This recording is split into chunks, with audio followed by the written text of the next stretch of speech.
एक गांव में रहता था एक कोई व्यक्ति, उसकी नाक कट गई, झगड़े में या किसी तरह कट गई। अब कौन वहां तक पता लगाने जाए, कट गई। अब बेचारा परेशान, एक तो नाक कट गई, गांव में जहां से भी निकले सभी लोग कहते नकटे भैया आ रहे, कोई कहता नकटे ताऊ, कोई नकटे चाचा, कोई राम राम भी करता तो कहता नकटे चाचा राम राम। उस बेचारे को बड़ा बुरा लगे, लेकिन करे क्या, नाक को छिपावे भी तो कैसे। कान कटे तो कुछ टोपी लगा ले, कपड़ा बांध ले, आंख ना हो तो चश्मा लगा ले, नाक का क्या करे, सीधे सामने ही साफ। तो उसने सोचा नाक कट गई तो नकटे की कोई इज्जत तो होती नहीं है। तो उस नकटे ने इज्जत पाने के लिए एक युक्ति सोची, क्या, साधु बन जाओ।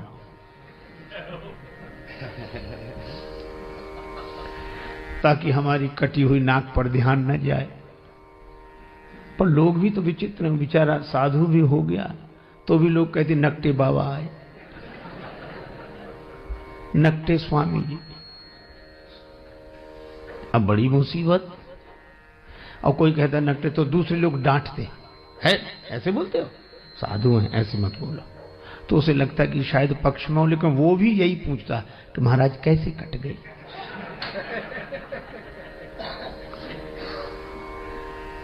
अब उसको लगा कि क्या करें, तो एक कुटिल योजना उसने मन में बनाई। एक आदमी ने एकांत में आकर पूछा कि नाक कैसे कट गई।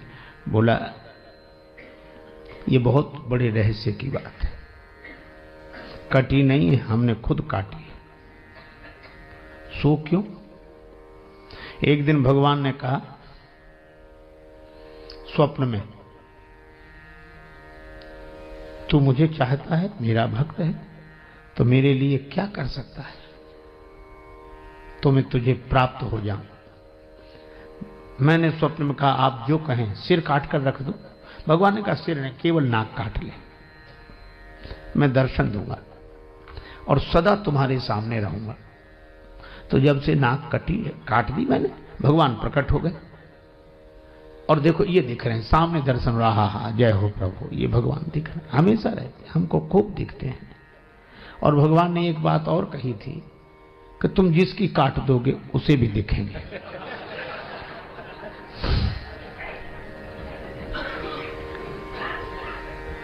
अब भगवान का दर्शन कौन नहीं चाहता, नाक कटे तो कटे। बोले लोग भले ही कुछ समझे, नाक कटे तो भगवान मिल रहे। तो कहा एक बात है, क्या, हमको भी मिलेंगे भगवान?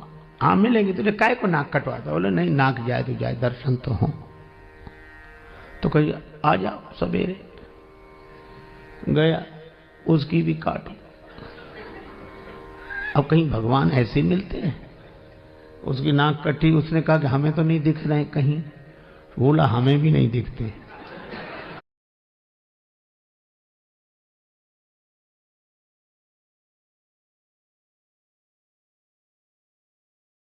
हमें भी नहीं दिखते।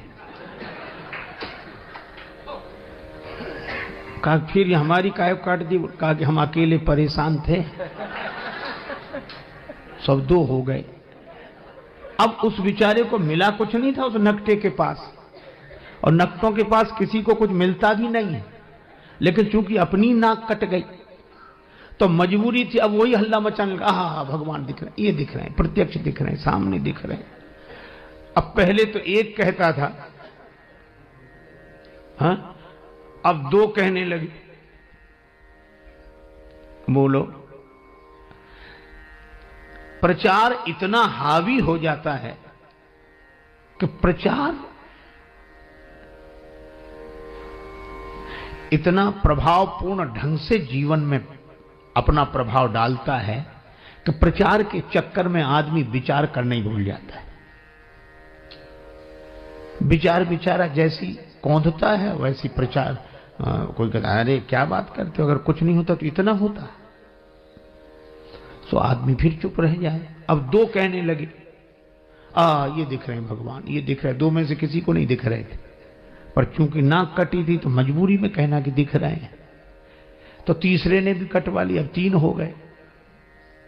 अरे 3 क्या, उन्होंने 300 कर दिए, धीरे धीरे 3000 हो गए, इतने नाक कटी। अब जब भीड़ हो गई तो आदमी को विश्वास करना मजबूरी थी कि मिले होंगे भगवान, इतने लोग नाक कटाते। नकटों का समूह चल पड़ा, भीड़ की भीड़ नकटों की, किसी को कुछ नहीं मिला, सब हल्ला मचा रहे, झूम रहे, ना ये मिल गए, ये मिल गए। वो तो एक साहसी आदमी आया, उसने कहा हमारी कटी सुकटी औरों की तो बचा लें। तब उसने हिम्मत करके कहा कि यहां कुछ नहीं है। यही है, भीड़ के साथ एक ही शब्द है, भाड़। भीड़ भाड़, भीड़ अक्सर आदमी को भाड़ में ही ले जाती है।